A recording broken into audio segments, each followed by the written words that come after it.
I used to feel sheepish whenever I took an overpacked suitcase home on a trip to the US.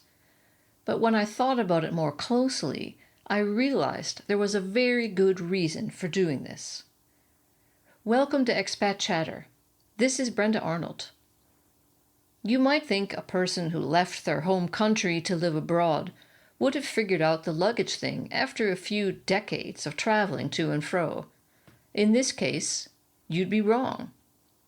It never fails to invoke smirks from he who shall remain nameless, dear husband, to see me pack for a visit to the US. Summers there are so much hotter than in Germany, so mostly tank tops, shorts, and swimsuits are needed. Bulky sweaters, jackets, winter coats, and boots stay at home, so that's one excuse I had to strike off my list when trying to explain my bulging bags. So why is my suitcase always so jam-packed that it takes several rearranging steps to A. tuck in loose straps from a summer dress that insist on spilling out, B. squashing down an impacted tennis shoe whose sole is blocking the lid, and C. match up the misaligned top and bottom of an uncooperative hardshell suitcase, like a 10-year-old with a severe overbite. This is one of the few problems that can be solved by sitting on it, but the question remains as to why I can't act like a mature adult and just pack less. To figure this out, I took inventory of my luggage after returning from my last trip. There were a few items that I wore non-stop, others only once, and yes, you knew this was coming, a few that never made it out of the suitcase. Let's pretend this is an employee evaluation and start with the positives. The heavier items I truly needed for a week in southwest Pennsylvania in the Appalachian Mountains. It never got that hot, so jeans, long-sleeve t-shirts, and hoodies came in handy. Even the cotton scarf paid off on cooler mountain evenings. Granted, this weighs only 50 grams, but I see no reason not to enter it squarely onto the I was so smart to pack that list. Then there were dresses that I wore one time during my stay in New York. These were well worth taking along to be able to feel a part of that special New York Elysium. This is the place that seems to appear in 90% of all films ever made, where the fate of the free world is decided for better or worse, where things just happen. Of course, the right garb is a must. But then I went out west, which is its own dusty, empty, sun-blazing world. Not only do the norms of the East not apply, they are proudly disdained.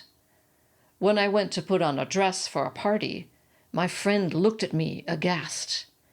Visibly embarrassed on my behalf, she said in a low voice, "This is Colorado. We don't wear dresses." Back in the suitcase it went. I burrowed deeper and fished out jeans and a blouse. For the searing dry heat of 40 degrees Celsius during the day, it was shorts and strappy tank tops, the ones that I routinely save from the jaws of my suitcase. But this only accounts for half of my luggage. Mulling over the remaining contents, it dawned on me that the other half represented my nostalgia for home. Each clothing item is associated with a person or an activity. This is the t-shirt I bought with my sister. Here are the shorts my mother hated. I wear them proudly. This is the dress that I bought for one of the outdoor summer concerts that I miss so much. With each item I place in my suitcase, I place the hope that a new memory will be created when wearing it. The more items I pack, the longer, richer, and more eventful my trip promises to be. I also have a well-honed selective power of analysis when it comes to weight and volume, just like the golf fanatic who insists that 18 holes will only take an hour and a half, or the hiking enthusiast who tells his wife, "Just around the bend, then we're there," a full 3 hours before they actually reach the end of the trail. I mentally maximize the space that will be vacated by what I bring and minimize the space and weight of what I receive and buy. On the trip over, It's part of a bonding ritual to take gifts for family and friends, which I begin collecting months before I leave. This enables me to enjoy my trip before it even starts. A scented soap for a sister, a brother's favorite orange chocolate, special fig jam with horseradish for a friend. With physical contact with loved ones back home limited to infrequent visits, these visits acquire special intensity, even reverence.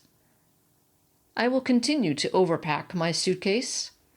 I'll continue to stuff it with gifts, clothes imbued with memories past and future, and will continue to pack the empty space with gifts and souvenirs from the country I left behind, but that still lives on in my heart.